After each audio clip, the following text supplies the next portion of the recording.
Bismillahirrahmanirrahim. Assalamu alaikum student. I am Mohammad Munir Ahmed and we are discussing chemistry FSC part 1 chapter number 1 basic concept. Student, आज जो हमारा topic है mass spectrometer और mass spectrometry, इसको हम define करते हैं the instrument which is used to measure the exact atomic masses of isotope is called mass spectrometer and this technique is called mass spectrometry. इसका बेसिक प्रिंसिपल हम discuss करेंगे अब. The basic principle of mass spectrometer is हमने जिस भी substance के isotopes के exact message find out करने हैं उसको सबसे पहले हम वोलेटिलाइज करवाते हैं. देन स्टूडेंट हम इसको आयनाइज करते हैं with the help of high energy beam of electron. Then इन आयंस को हम सेपरेट करते हैं on the basis of their mass to charge ratio और देन हम इसको रिकॉर्ड करते हैं in the form of peaks. Student, ये जो डाटा हमारे पास आता है इसको जब हम ग्राफ की फॉर्म में ड्रॉ करते हैं by taking the mass to charge ratio along X axis और relative abundance along Y axis.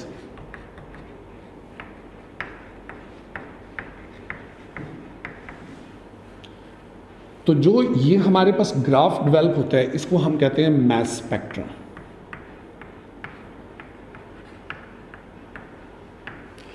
उसके बाद स्टूडेंट हम टाइप्स ऑफ मास स्पेक्ट्रोमीटर की बात करते हैं. तो यहाँ हम दो किस्म के मास स्पेक्ट्रोमीटर को डिस्कस करेंगे. पहला है हमारे पास एस्टन्स मास स्पेक्ट्रोग्राफ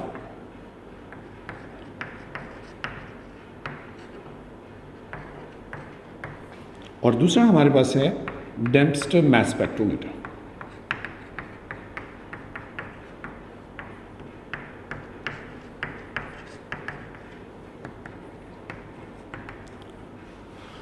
एस्टन मास स्पेक्ट्रोमीटर के अंदर हम आइसोटोप को आइडेंटिफाई करते हैं on the basis of their masses और डेम्पस्टर मास स्पेक्ट्रोमीटर के अंदर हम आइडेंटिफिकेशन करते हैं आइसोटोप की which are available in solid phase. Now we discuss the construction and working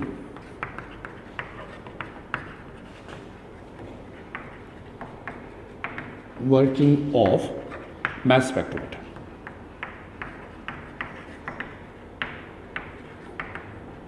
student, इसके लिए मैं आपके सामने इसकी फिगर ड्रॉ करता हूं.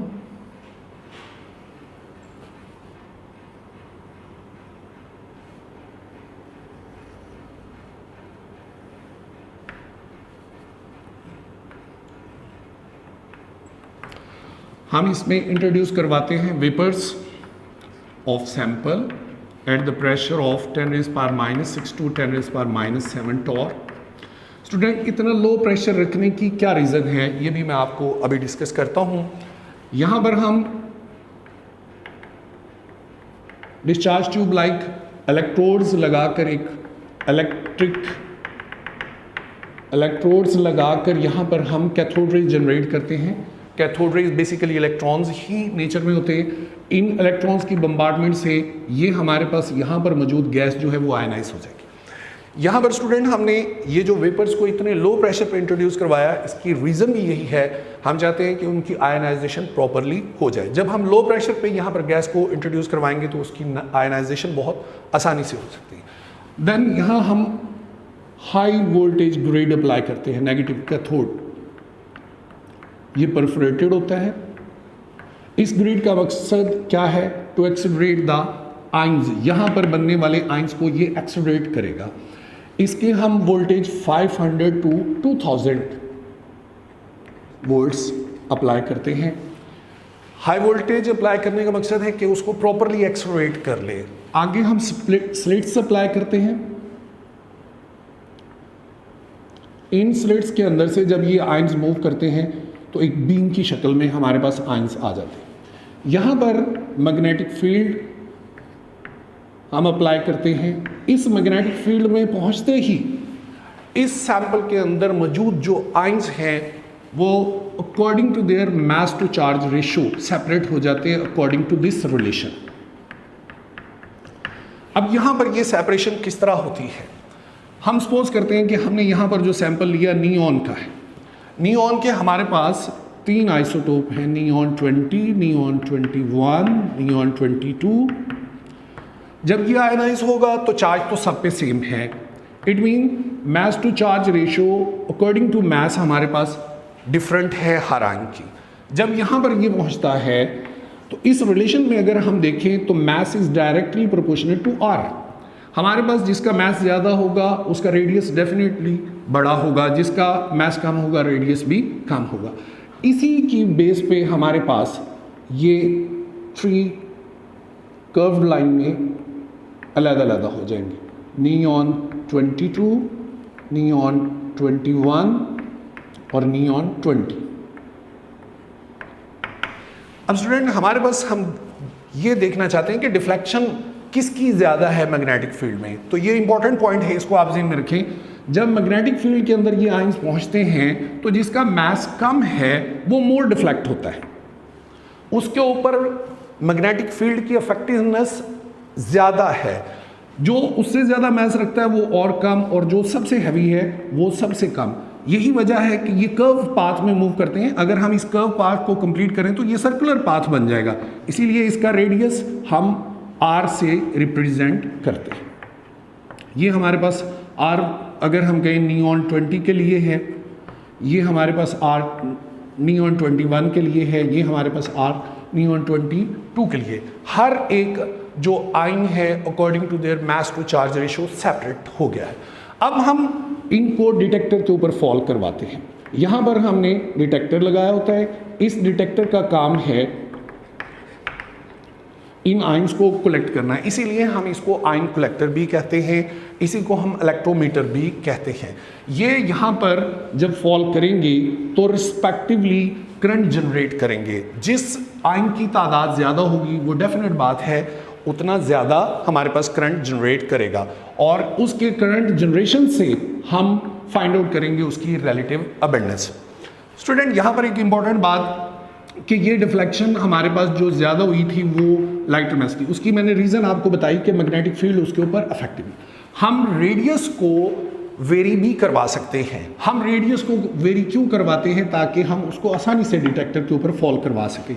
अब रेडियस को हम 2 तरीक़ों से जो चेंज कर सकते हैं इस रिलेशन के अकॉर्डिंगली। अगर हम इलेक्ट्रिक फील्ड को कांस्टेंट रख लें तो हम इस मैग्नेटिक फील्ड को वेरी करवा के इसकी स्ट्रेंथ को, तो हम R को इंक्रीज और डिक्रीज कर सकते हैं। कैसे? अगर हम इसको E को कांस्टेंट रख लें, अब हम अगर मैग्नेटिक फील्ड की स्ट्रेंथ को इंक्रीज करेंगे तो हमारे पास रेडियस डिक्रीज हो जाएगा। उसकी वजह, जैसे ही आप मैग्नेटिक फील्ड की स्ट्रेंथ को इंक्रीज करेंगे, इफेक्टिवनेस ऑन द आयन जो है उसकी वो बढ़ जाएगी। वो जो कर्वेचर है जिसमें वो सर्कुलर पाथ में घूम रहा है उसका साइज छोटा हो जाएगा। और जब आप मैग्नेटिक फील्ड की स्ट्रेंथ को डिक्रीज करेंगे तो रेडियस डेफिनेट बात इंक्रीज कर जाएगा। दूसरा हम मेथड क्या ऑप्ट कर सकते हैं, उसमें हम स्ट्रेंथ ऑफ मैग्नेटिक फील्ड को हम जो कांस्टेंट रख लेते हैं और इलेक्ट्रिक फील्ड की स्ट्रेंथ को वेरी करके भी हम रेडियस को इंक्रीज और डिक्रीज कर सकते हैं। जब हम इसके एच को कांस्टेंट रखेंगे तो इलेक्ट्रिक फील्ड की स्ट्रेंथ को बढ़ाएंगे तो यहाँ से जो एक्सेलरेशन है वो चार्ज पार्टिकल की ज़्यादा हो जाएगी, जिसकी वजह से वो ज़्यादा एक्सेलरेशन के साथ जब मूव करेंगे तो डेफिनेट बात है उनका सर्कुलर पाथ बड़ा हो जाएगा। रेडियस हमारे पास, हम कहते हैं इसका मतलब ये हुआ कि ई को अगर हम बढ़ाएं तो रेडियस इंक्रीज करेगा। अगर हम इलेक्ट्रिक जो स्ट्रेंथ है इलेक्ट्रिक फील्ड की उसको डिक्रीज करें तो रेडियस डिफरेंट। इसका बुनियादी मकसद ये है कि हम डिटेक्टर के ऊपर इसको फॉल करवा के उसको मेजर करना है उसकी करंट स्ट्रेंथ को। अब ये हम एक्सपेरिमेंट करते हैं और इन आयंस की हम करंट स्ट्रेंथ मेजर करते हैं। फिर हम सेम एक्सपेरिमेंट कार्बन 12 के साथ रिपीट करते हैं और फिर कार्बन 12 की स्ट्रेंथ को इनके करंट स्ट्रेंथ के साथ कंपेयर करके हम जो है atomic message of isotopes calculate करते हैं। अब इसके लिए फॉर एग्जांपल हमारे पास नियॉन सैंपल था हमारे पास। अगर हम इसका डाटा ड्रॉ करें तो हमारे पास नियॉन के स्पेक्ट्रम इस तरह डेवलप होता है, जिसमें मास टू चार्ज रेशियो हम इस तरफ लेते हैं और इधर हम रिलेटिव अबेंडेंस लेते हैं। इसमें ये हमारे पास नियॉन जो 20 और ये हमारे पास नियॉन 21 और ये हमारे पास नियॉन 22 है। ये हमारे पास 90.92, ये हमारे पास 0.2 5 और ये हमारे पास 8.82% की अबेंडेंस है।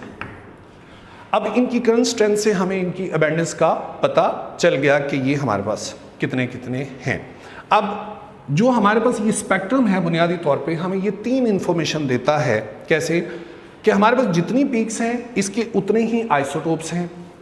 इनकी पीक्स की हाइट हमें इनकी रिलेटिव अबेंडेंस बताती है और इनकी पोजीशन जो है वो हमें मास का आइडिया देती है।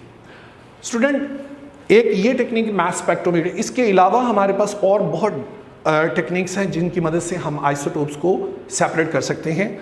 बुक के अंदर लास्ट पैराग्राफ के अंदर आपके पास उन टेक्निक्स के नाम हैं।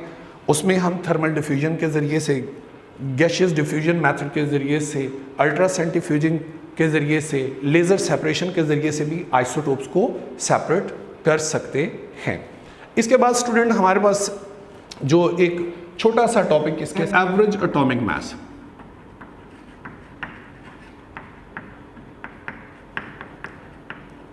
स्टूडेंट, एज वी नो हमारे पास जब डिफरेंट आइसोटोप्स होते हैं, फॉर एग्जांपल हम क्लोरीन की बात करें, क्लोरीन 35 2 आइसोटोप है, क्लोरीन 37 एक आइसोटोप है, तो हमें अगर इनके मास की ज़रूरत हो तो 35 अलहदा है, 37, तो साइंटिस्ट ने इसका सोल्यूशन दिया है कि इनके एवरेज एटॉमिक मास कैलकुलेट कर लें।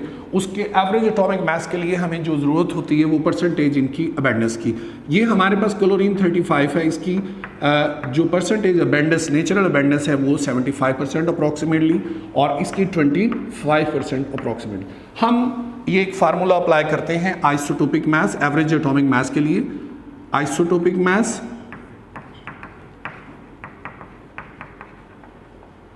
into natural abundance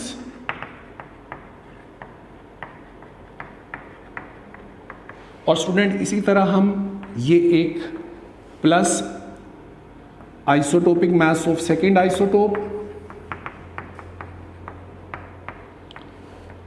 into natural abundance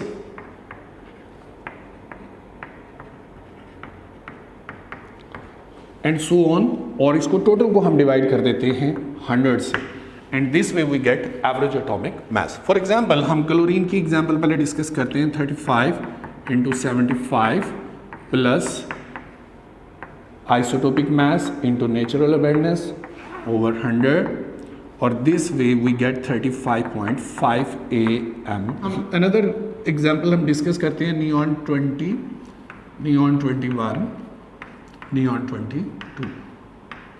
इसकी हमारे पास अबेंडेंस 90.92, इसकी हमारे पास 0.25 और इसकी हमारे पास 8.82।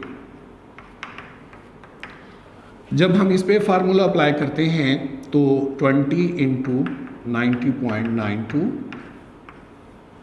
Plus 21 into 0.25 plus 22 into 8.82 divided by 100 and we get 20.18 am।